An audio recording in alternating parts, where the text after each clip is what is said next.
Yay! Look at how tall I am. So I'm tall. So tall. Okay, I do have a mark on I am simply cozy. there. You are Cozy. Yes. And Stephanie. Stephanie. I'm Stephanie. Hi. Hi, I'm Rebecca. Yeah, we're here. We're we knitting. We are here. Yes, we are often here. Yes. As it turns out. So yeah, today we're knitting, hanging out, watching some treasure movies. Mm-hmm. It's rainy outside. It is rainy outside. So we made some tea. Had some brownies. It's nice. It's nice and cozy. Very cozy. Cozy vibes. Yep. Speaking of cozy vibes, I went into my yarn room and I found a container that held a lot of project bags with things in them. Oh. And so I grabbed the first one I found that had needles. Sure. And brought it with me. Yeah. As kind of like a, let's work on things. Right. Yeah. Let's work on things. Let's work on this, whatever this may be. So this, it could be a boat. No, it could be a boat. It's not a boat though. It's not a bread box either. Oh man. So, and it is, it's actually a sweater. Oh, nice. Yes. And this is a throwback. Okay. Okay. So this is. Okay, that is what I was thinking. Respun. Yeah. In like a gray color and in this nice purple color. Very nice. And so I was making a $5 in Paris sweater. Excellent. Which got this far before I spent my $5 and went on and did something else for a while. So I'm like in the second gray stripe, just a little bit here. So I would like to kind of work on this and see how much I can get done. Not today, but just it's just in general, it's pick it up and work on it. This is purple and gray. Yeah. And then you're starting to everything that I do. Yeah. So we were picking out some new yarn for a new project, and Stephanie handed me a giant bag of Knit Picks palette that was leftovers from a kit or something that you had, right? Yeah. And so she legitimately just handed me a rainbow of colors and said, "This is the pair of mittens that I want to do. Pick out some colors for me, Rebecca." And I picked out purple and gray. So, yeah. So that's what's happening. It's actually what I'm casting on when I'm not pulling sweaters out of bags here. Purple and gray. So, yeah. And then there was another project that you were starting more recently, like this last week, that you were looking for yarn for and ended up with a purple and gray and teal. Yes. But a purple and gray. It's just like purple and gray time. It is. That's what's happening. And the weather agrees. The weather does agree. There you go.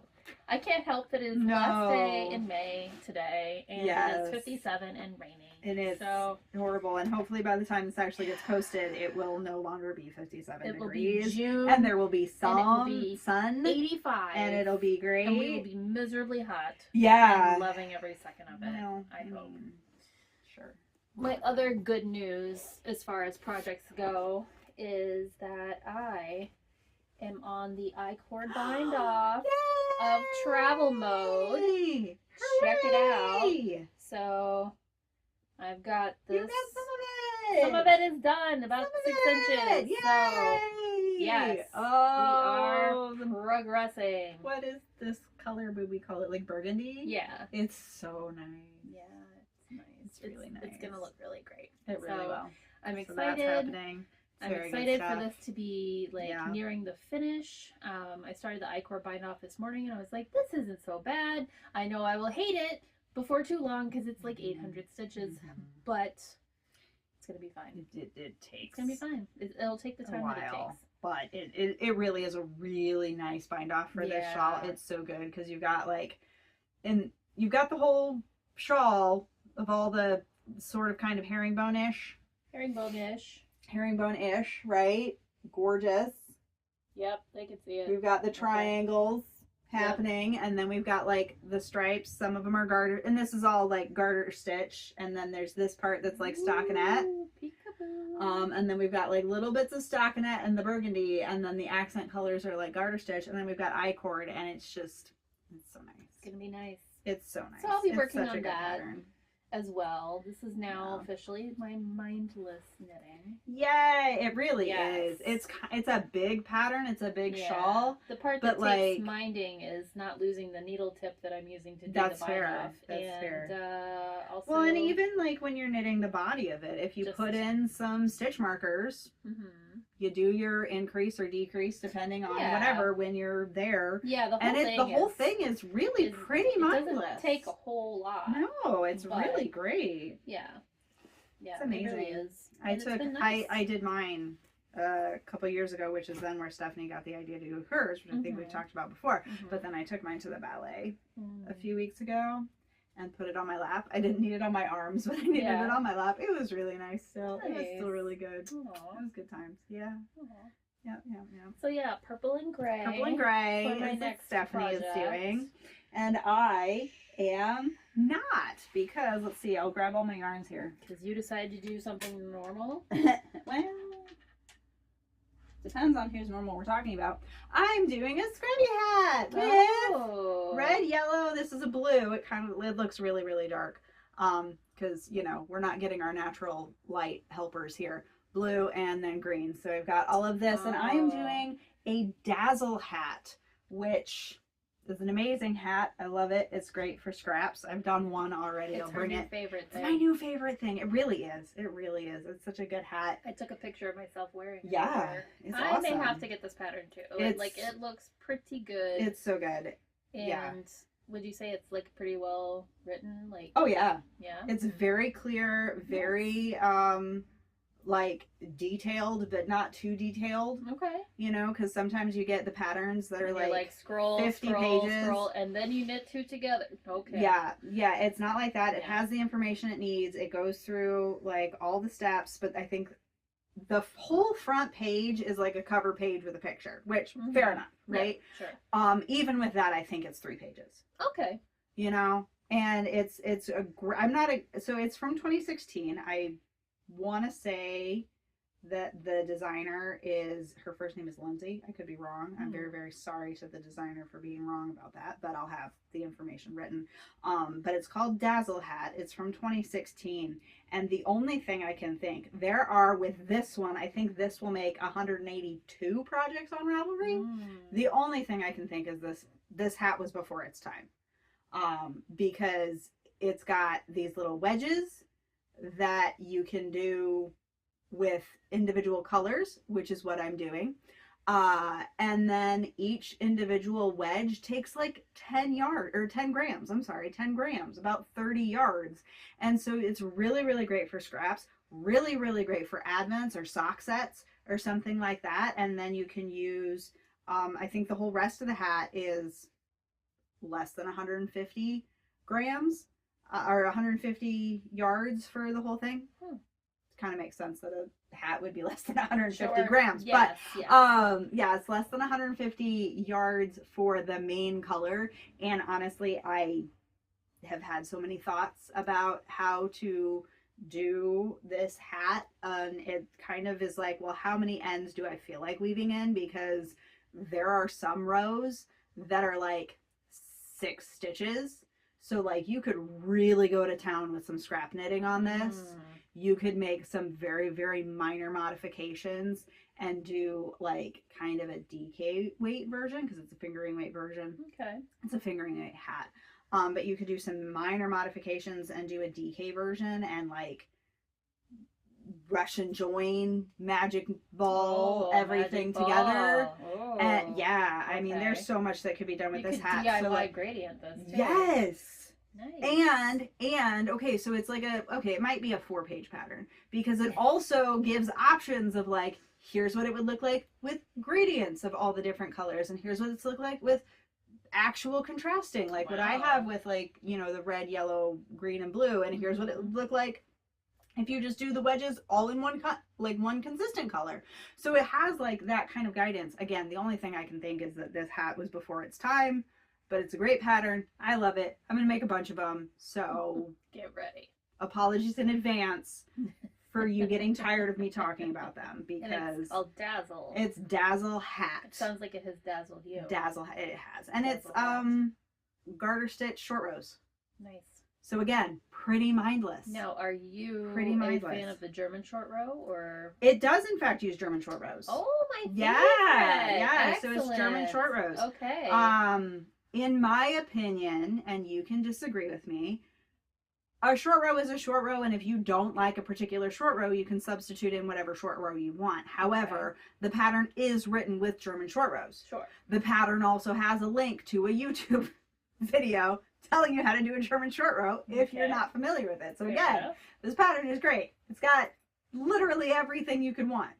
Nice. So yeah, I don't know why there's not even 200 of these. I'm gonna work on getting it to 200 probably, because this is kind of where the mood is taking me these days, is the Dazzle hat.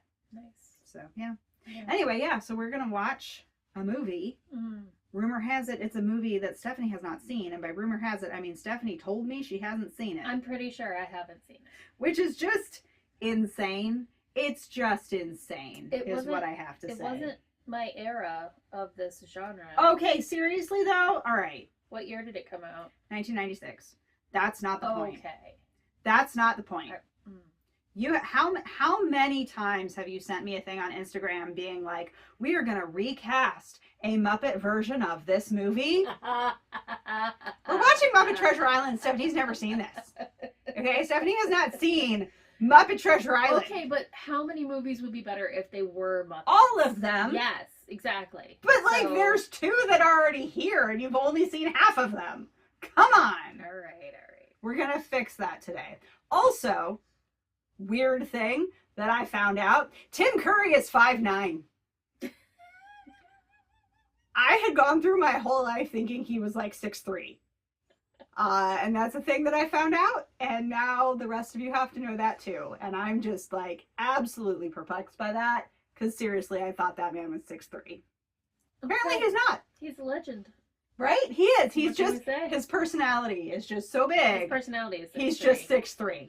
Okay. He's just 6'3". I don't care what, actual measurements are. He is now 6'3". So, yeah. Well, that's my statement. Anyway. Yeah. We're going to go make Stephanie watch Muppet Treasure Island, because she hasn't seen it yet. No. We're going to work on knitting various things, and we will come back to you with our thoughts. Yes. On all the things and updates on knitting. So, there we go. All right. See you later. Well, that's coming along nicely. Right? Wow. So, okay. So here is the first, I'm working on the first wedge of the Dazzle hat. And this is like around. But there we go. Dazzling. It's dazzling. By the way, I was entirely wrong, and the designer is called Katy Osterwald or something like that. Whatever I said before was entirely incorrect. Just erase it from Katy. your memory. Yeah, just don't worry about that part. It was wrong. Yep. So yeah, here's the first part. The original pattern has like a garter stitch hem. I decided to do a 2x2 rib on this one because I wanted there to be a 2x2 rib, so that's what I did. And then I started my first wedge with a red, and then I'm gonna do the yellow, green, and blue. Very nice. So it's going. Actually, I was here when we were talking before, and I have gotten this far, which is, I want to say, I mean, they're short rows, so each row is shorter, right? Obviously, that's how short rows go. That is, yes. Well, it's not obvious, but that's how it goes here. Yes. So I've done the majority of it in the movie. So it does go pretty quickly. It's also, again, a really, really good pattern for like if you want to segment out your knitting, because you can do like a part a day, and it's really easy to do that. So you can like get the hat done in the week without having to do like ridiculous amounts of knitting. Anyway, I'm gonna stop talking about this because I have so many things that I can say about this pattern, because I really am obsessed. I'm not kidding. But you have a whole lot of I do. going. I have a mitten cuff. Here it is. This is corrugated ribbing with some purple and gray, as discussed. I was casting on during our last video, actually, so got some nice progress here. Not bad for a 96-minute movie. Yeah. Right? Yeah. Yeah.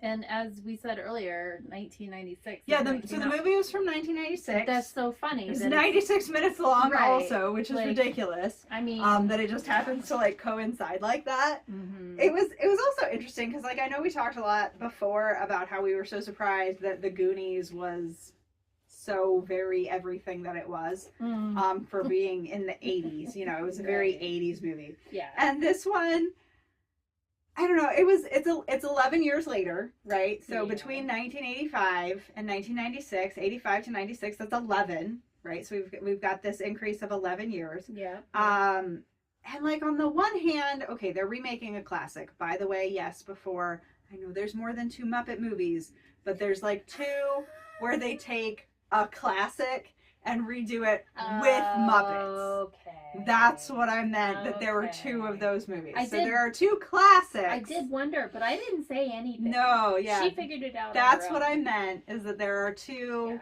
classic works that they have redone by casting in Muppets. Okay, so that's what I meant. Okay. But yeah, Treasure Island can be an intense story. There's a lot of things that are going on, but I thought I mean, you know, it was also a joke that the Muppets threw in, like, this is supposed to be a kid's movie. How are we talking about this? So, like, they kind of did that commentary for us. Right. But I thought they did a really good job of sticking to the story while also making it fairly family friendly. You know, there's still, as the Boers call them, the boom boom sticks. Yeah. But they are pirates. They are pirates. So... And again, I feel like there's a little bit more leeway as it's an adaptation. Mm-hmm. And like Muppets. Hopefully any parents who are showing this to their children would at least be vaguely aware of what is involved in Treasure Island.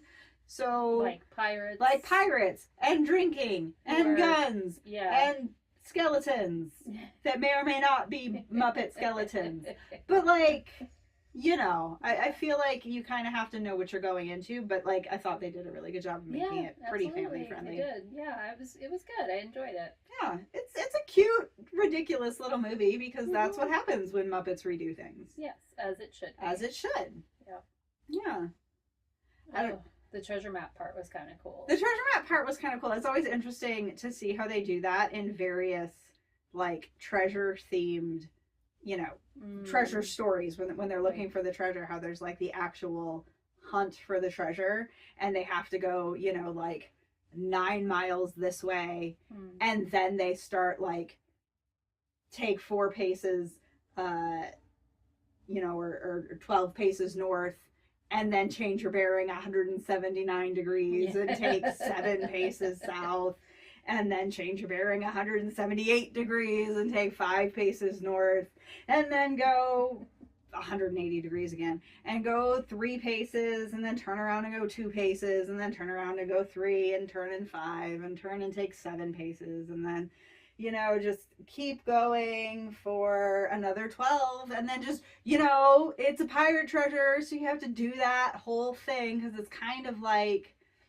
it's kind of almost like a spell because they're pirate treasures, so you do that 5 times all the way around. Like a secret code. A secret code maybe. So you do that 5 times and then you have to do 2 more miles to get to the next set of hills, right? And then at the second set of hills, you go the 4 paces and then you turn and do the 7 and then you turn and do the 5 and then you turn and go 3 and 2 and then turn and 3 and turn and 5 and turn and 7 and then because it's different, now we're gonna turn and go 24 paces. Wow, this is it's specific. A different hill. I know, right? Wow. And like sometimes it is really specific and that's what's really nice about Muppet Treasure Island is because like part of it is that Jim has a compass. And that is part of why Long John does really want to get close to Jim Hawkins is because he has that compass. So when they, you know, say we have to go 170, you know, 9 degrees, they can do that. Not 180. Not 180. That's totally different. That's too far. Yeah. Not that. Yeah, definitely and not. We definitely couldn't have given you like that 1 degree different direction before, which I mean, to be fair, sometimes mountains, jungles you can't because you have to get around trees and things like that. For those of you following at home who aren't math teachers, 180 degrees is like completely spinning around facing facing the exact opposite direction. Because a circle is 360, which is 180 twice. Yeah. So yeah, I mean, again, you get off the boat, you go 9 rows, you do all your back switches, or you go 9 miles, you do all your back switch pacing, you do another 2 miles to get to the second hill, you do all your back switch pacing, and then you have to go another 9 miles, and then at the top of that mountain, that's where your treasure is. And it's just where your treasure is. That's where your treasure is, man. And I don't know. So the treasure maps are always interesting, and there's always some sort of secret code. I was watching, we didn't watch it today, although I did offer that we could watch it today. I was watching the Psych, where they were doing the treasure hunt, and that one was a little ridiculous because Sean was remembering the capital letters of the like landmarks and all the... That one was a little ridiculous? Yes. Okay. And all of the capital letters in order spelled out the secret code of where you have to look. The capital letters in order on a map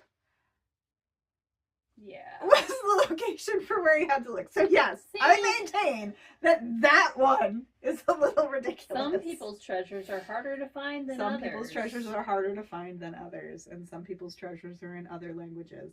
And some people's treasures just sound like weird rambles. Sometimes they do. But they turn out to be a treasure. They do. What do you know? That's just how it goes.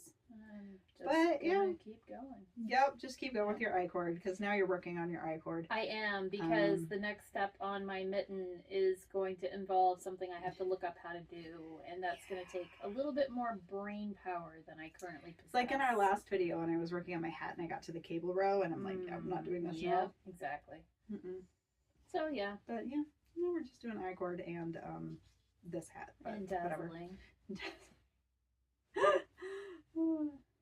But yeah, I mean, Muppet Treasure Island. It's amusing. It's amusing. It is a good adaptation for sure. It's actually pretty close to the story, because in addition to not having watched Muppet Treasure Island before, apparently Stephanie hasn't read Treasure Island the book either. Which I know there's pirates. Fair. And treasure. That's, that's the important parts, really. Yeah. But yeah, it's actually pretty close. So yeah, Muppets do a pretty good job of their adaptations and stuff, which is also why people they're the Muppets. Want them to adapt random things, like Pride and Prejudice or Hamlet. Yeah, Hamlet would work. Hamlet would work, although they very specifically said that Kermit should not be Hamlet. Right. Yeah, that's a little too on the nose. A little too on the nose, exactly. Yeah. I think they had Kermit being Claudius. Okay. So that way Miss Piggy could be Queen Gertrude. Yeah. Oh. Yeah, and then Rosencrantz and Guildenstern are the two guys. The two old guys, Waldorf and the other guy. The other guy. Yeah. His name starts with an S. Sure. Yeah, anyway. I know my name. And that's pretty much what I know I can keep track of. Okay. Yep. Well, yeah, it's a good fun time, even if you haven't seen it before, even though it's, I don't know, 30 years old, 29 years old at this point. 96 would be 29 years ago. Listen, the passage of time is hard for some of us. Well, I'm just saying, it's a good movie. From 1996. From 1996. Which couldn't possibly be that long ago. Right? So... But it is. But whatever. If you think about how dated other movies are from that year. Because, it's also kind of cheating because it's a period piece. So, they're not trying to portray the 90s. Right. That's maybe true. The 1890s or the 1790s. Yeah. But not the 1990s. So I'm going to go with the 1790s. Possibly even 1690s. Maybe. But, period pieces are always a little different as far as, does it hold up kind of a thing. True. That makes sense. But, yeah. Any other thoughts? No, I think I'm fresh out of thoughts, honestly. Kind of fresh out. Yep. With all the just weird shows that I'm like, Stephanie, you have to watch this now. And you're like, okay. All right, I guess I will do that. Whatever, Rebecca. So yeah, that's two for two on summer watching is hey, Stephanie, here's this movie that you haven't seen. Yep. We'll see what I make you watch next year. I Can't even imagine. Yeah, no, I can't either, actually. But that's okay. Just gonna do this I cord. Just gonna do this I cord. All right, we're gonna keep knitting. Yep. And keep watching things. Just keep knitting. Exactly. Yep. And watching things. Yep. Because we're knit camera action. And that's what we do. Yeah, pretty much. Yep.